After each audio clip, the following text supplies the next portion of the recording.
Hello, everyone, and welcome back to Module 3, and we are live. I'm going to go ahead and share my desktop with you so we can go through the PowerPoint presentations.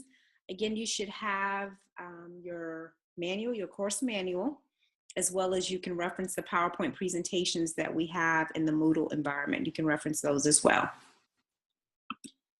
All right, I'm going to go ahead and share my screen with you if you give me 1 minute.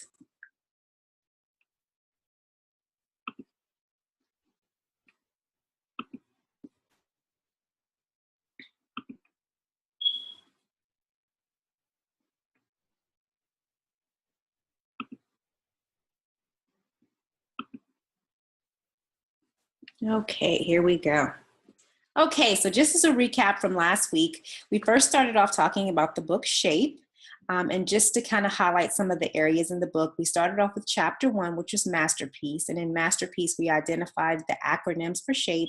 We also talked about the importance of understanding that you're unique, that there's no one else in this world that was created like you. You have a unique fingerprint on the world, and God created you for a purpose of being able to serve others. So helping you to really, truly hone in on that and helping you to find your unique shape so that you can really show up and that you could be effective in your practice. We also talked about spiritual gifts.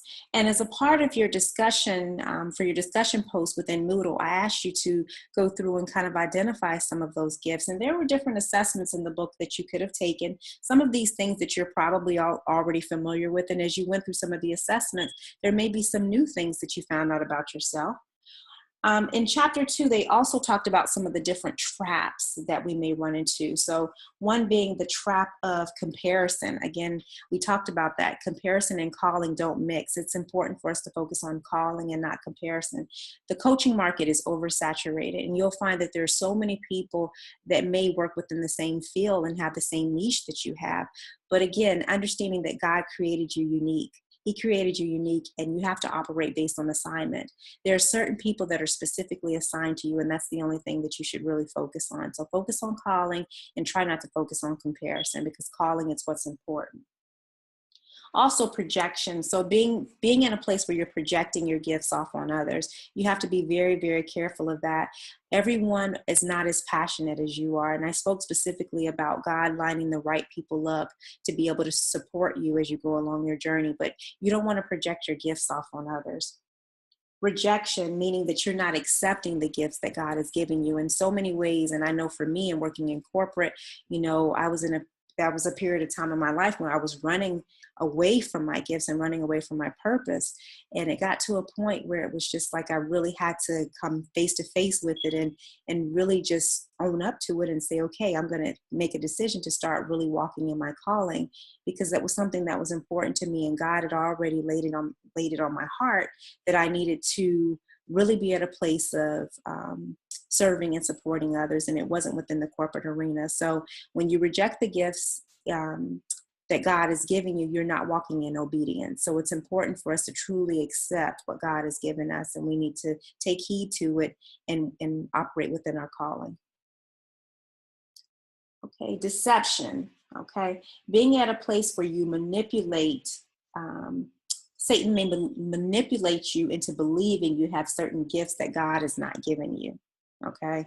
So again, just being very mindful. I always talk about, we have to be very cautious. All opportunities are not good opportunities. All money is not good money. So being really cautious of these things and really making time to go into prayer and pray to God and ask God if you're making some of the right decisions when you're moving forward into working within your coaching practice and you're moving forward in your journey. You want to make sure that you definitely make time to pray and ask God for guidance. And lastly, chapter 3 speaks specifically about heart. So what are the things that drive you? What are you zealous about? What needs are you meeting? Whether they're emotional needs, physical needs, how are you really making a difference in the world? And how are you showing up and being effective? This was a very awesome chapter. It's an awesome book, and I hope that you're enjoying it. But one of the main things is I wanted you to go through and really start to identify some of the things that make up your spiritual gifts and make up your heart. And we'll make some time to get together and to talk about some of these things in further detail. When we have our virtual group discussion, we'll kind of highlight some of these things, but I wanted you to kind of go through, take some of the assessments and kind of get an idea of where you fall in line when it comes to your individual shape. So we'll talk about this in further detail, but I just wanted to give a high level overview of the chapters, but we'll talk about it in further detail. Okay, so moving right along. So one of the other things that we focused on in this particular chapter, we talked about the wheel of life, and you had a specific assignment where I wanted you to kind of go through and identify the areas where you need to make some adjustments. I don't necessarily believe in balance. I don't think we'll ever get to a place where we have true balance in life. I think it's all about making adjustments when needed. I gave the example of when I worked in my career. There were many times where I was so overwhelmed and so engulfed and involved in my job where I didn't necessarily focus on family. And for me, that was a part of my value system. Family was very, very important to me. So I had to go back and make some adjustments.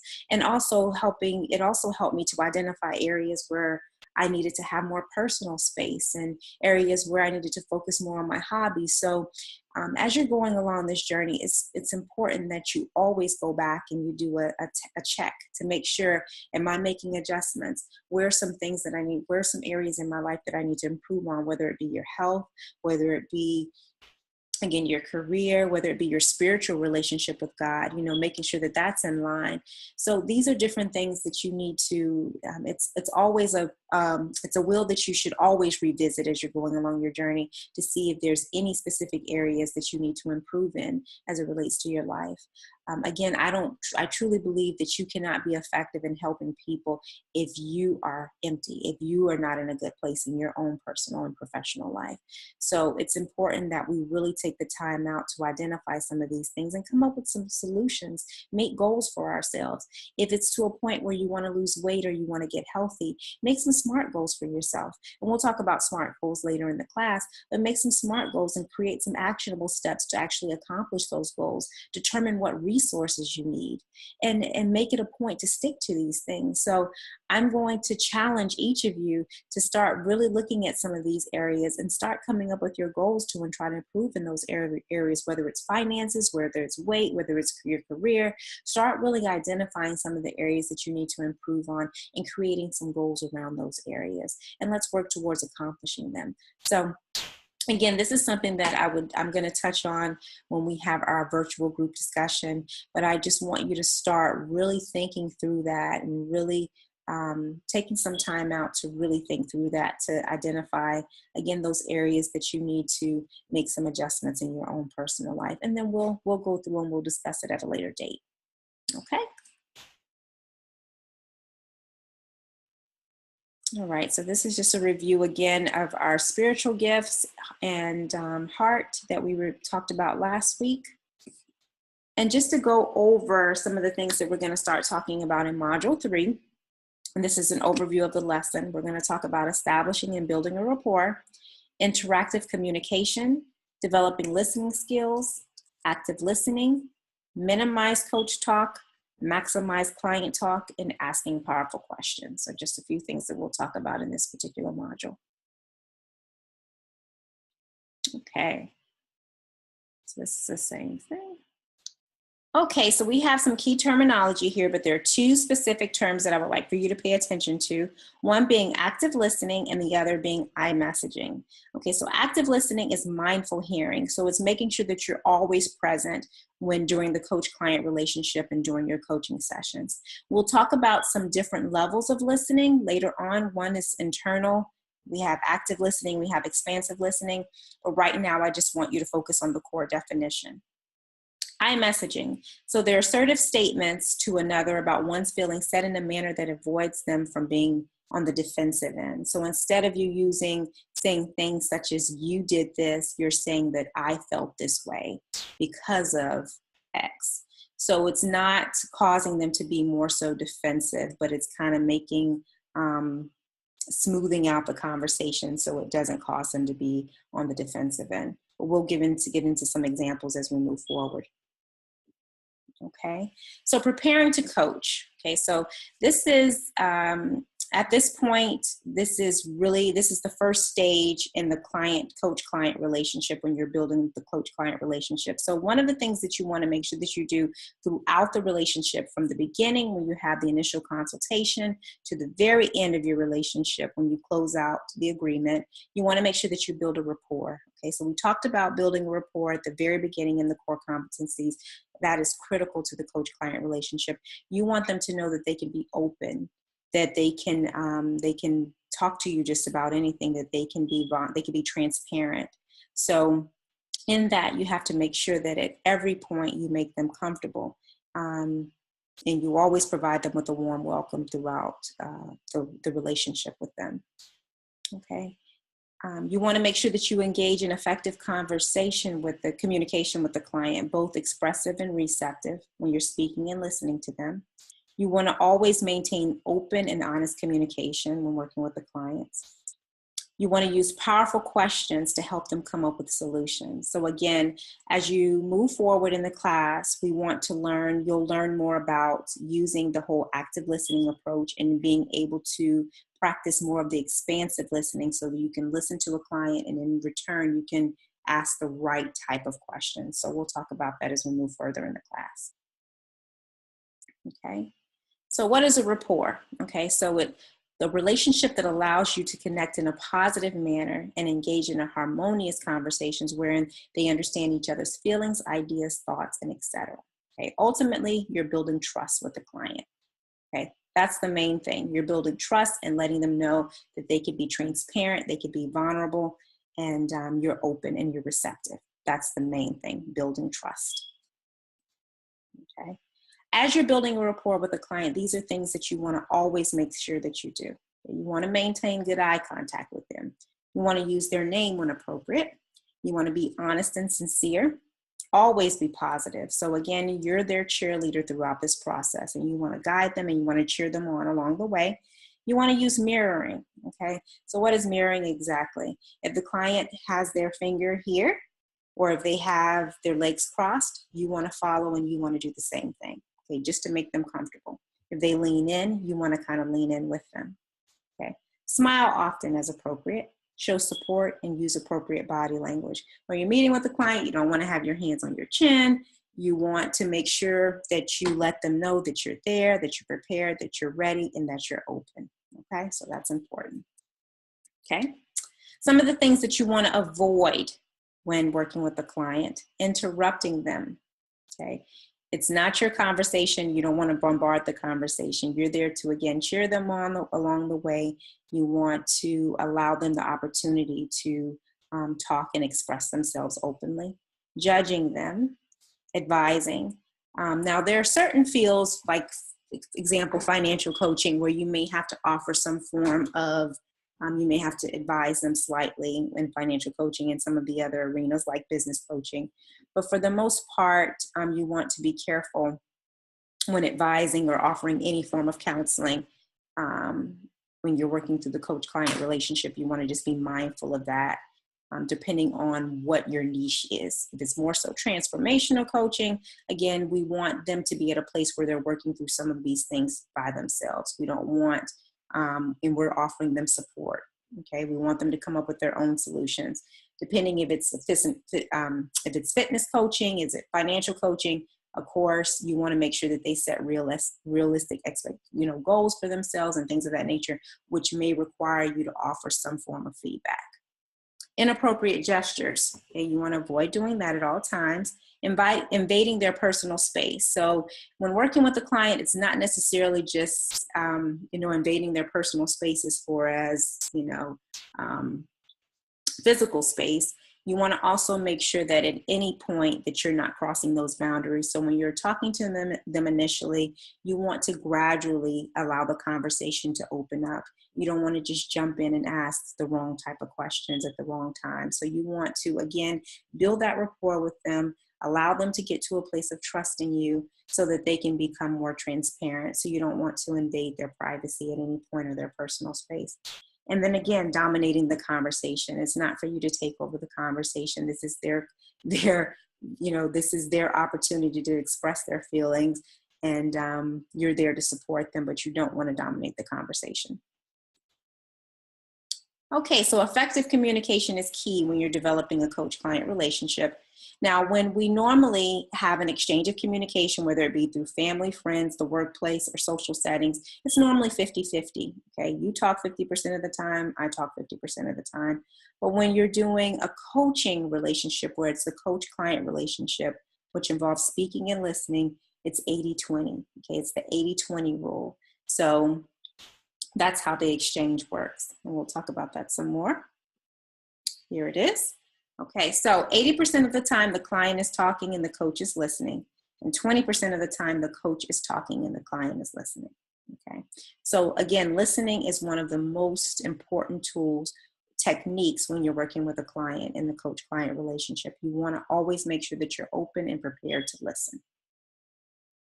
Okay, and as I mentioned, these are some of the different levels of listening, and I mentioned these earlier. So we have internal listening, where again, you're focusing on your inner voice rather than focusing on the voice of the client. So again, you're thinking about everything else that you have to do, whether it's meeting with another client, whether it's going grocery shopping, it's everything else. So you want to stay away totally from internal listening. That's something that you don't want to do. Okay. Focus listening. So focus is on the client and what they're communicating. It's similar to active listening. Okay, so that's basically active listening. You're focused, you're present, you're prepared, and you're there and you're receptive to everything that the client is saying. Expansive listening. So just like focus listening, active listening, but it takes it a step further. So it allows you to explore different solutions, come up with different solutions to their problems. So again, being able to formulate other questions in your mind based off what they may say. So it's taking it a step further. Everyone is not in a position, it takes time to get to a place of expansive listening, but it takes time and it takes practice. But over time, we will get there. So we'll do some different, when we get on our virtual environments, we'll do some different case studies, do some different activities that'll kind of help you in this area. So we will practice that. Okay. So again, active listening is one of the most powerful techniques, because that's how it's putting you in a position to be able to pull things out of the client, to be able to listen so that you can respond accordingly. Okay. So active listeners are always good listeners, and coaches have to be active listeners. So they're always poised to provide feedback when appropriate, and they can effectively paraphrase. So one of the things that you want to make sure you do during the coach-client relationship, you never want to make any form of assumptions when you're working with a client. So you want to make sure that you confirm, you want to make sure that you paraphrase and say whatever it is that they may have told you back to them, and confirm to make sure that you heard it correctly. So did I hear that correctly? That's what you want to do. You want to make sure that you get a clear understanding before you actually move forward. So you don't want to make any assumptions when you're working with a client. You want to do active listening. You want to ask powerful questions. When they respond to your questions, you want to paraphrase to make sure that you heard them correctly. And before you move forward, you want to make sure that you confirm that's what you heard. So you want to confirm before you make any assumptions. Okay. Active listening techniques. Okay. As a part of this, you want to face your client. You want to smile when appropriate. Again, the body language is very important, because body language and words, they can sometimes convey the same message. So you want to be very careful with that. You want to appropriately respond to comments when working with a client. You want to always remain focused. And one of the things that I tell people, I know for me, sometimes it's difficult to do that. I'm not a coach. And again, I'm a business coach. So I'm not one to necessarily sit behind a desk and have a coaching session with a client. I don't operate that way. One of the things that I do, I have a lot of interactive activities, so which requires us to move around and move about. I do a lot of whiteboarding. So you have to find what works for you as a coach. It's no one size fits all approach. So you find what works for you. If it's more activities driven, you do those types of things. That'll kind of help you get through. The important thing is that you're fully present, and that you're doing things that's going to bring out the best in you, and you're going to be able to, really make a difference, and you use your skill sets to make a difference for that particular person. So whatever works for you, whether it's interaction, whether it's, the activities, whether it's whiteboarding, if it is sitting behind a desk and working with them and taking notes, whatever works, you want to do, what works for you.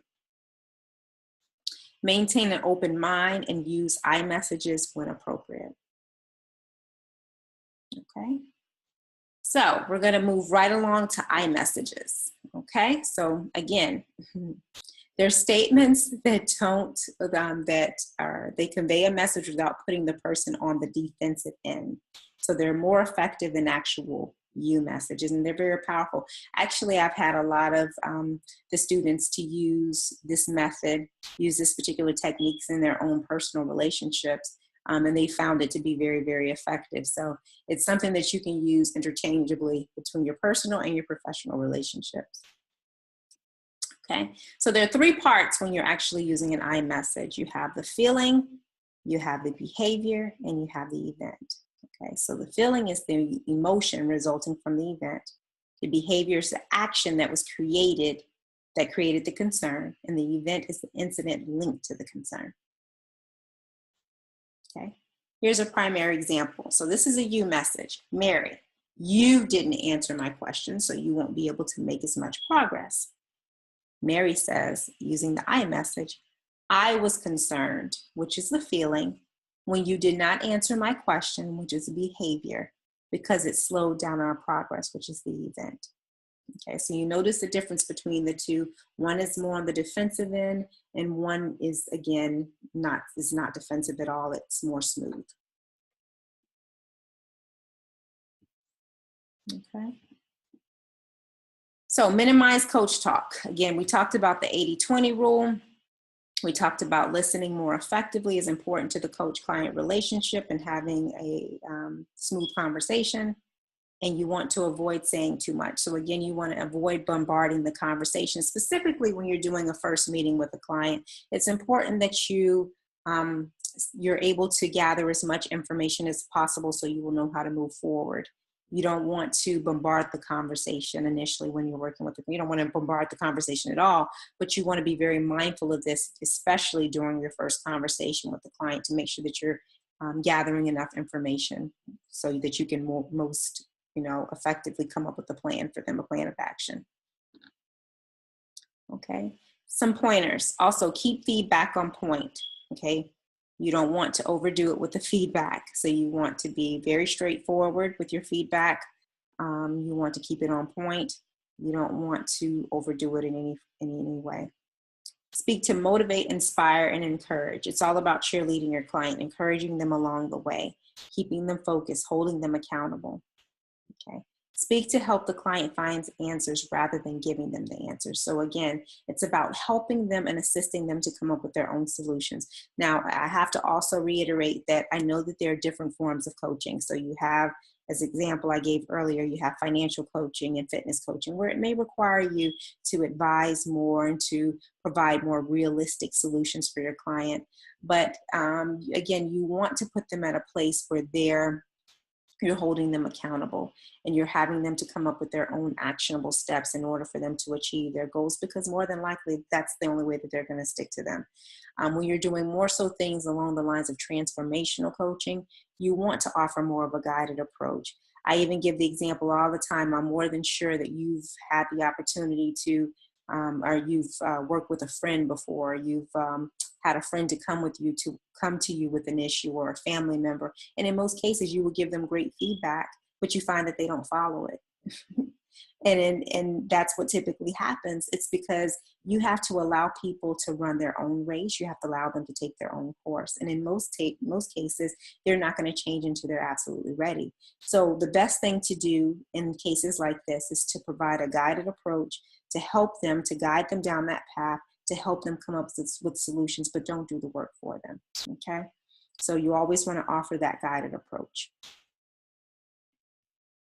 Okay, maximize client talk again, remembering the 80-20 rule. And these are some blockers. So you want to be careful about these communication blockers.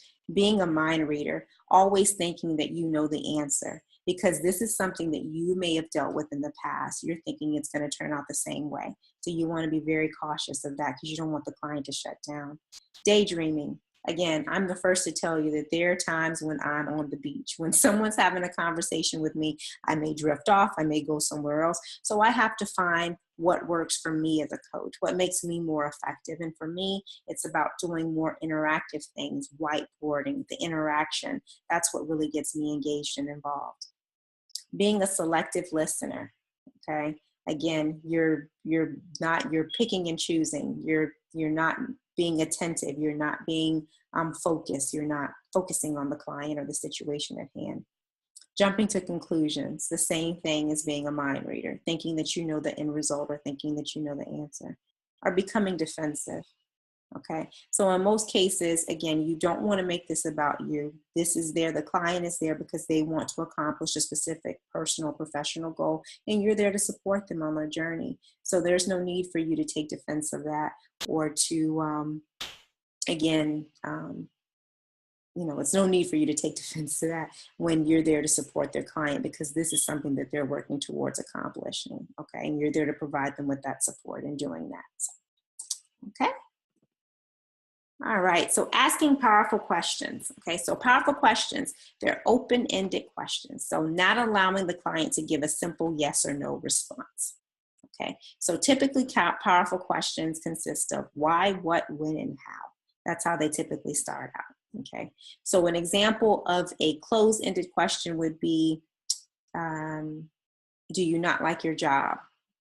Okay, some people may elaborate more, but if someone were just to respond to that, they would say yes or no. Tell me, why don't you like your job? That's more of an open-ended, which is, it requires them to give more feedback to you. Okay, all right, so that pretty much covers the presentation for Module 3. So what we're going to do for the next time, we have our reading assignment, which you can reference the next assignment within the Moodle environment. It'll outline your reading assignment, as well as the discussion boards and the journaling assignment that we'll have out there. So I'll put some specific discussion board questions out there for you to go ahead and respond back to as it relates to Module 3. At any point, as I always mention, if you have any questions regarding the module, any of the assignments, please feel free to reach out to me. I want to be able to set up some virtual time for us to get together so that we can start doing some interactive things, so we can kind of meet face to face. I know it's somewhat difficult for some, just doing the online self-study environment. So I want to make sure that we have enough time that we're able to get together and we can do some face-to-face time via the virtual environment. So I'll set that up once I have everyone's schedule. But again, focus on the reading assignment that's out there. I'll put that in the Moodle environment. You can also see the assignment within Module 2 of your book. And I will also have some discussion posts out there for you to respond to as it relates to Module 3. You should have already the assignments for Module 2 and Module 1. We want to start wrapping some of those things up by week's end of this week. I will be reaching out to you all just to touch base to make sure that to see if you have any additional questions regarding the Moodle environment or any of the assignments. But at any point in the meantime, if you have any questions, please feel free to reach out to me. I just want to make sure that we're all on the same page, we're prepared, and we're learning. So anyway, this concludes our presentation. Thank you so very much. Have a wonderful week, and we will chat soon. Thank you so much.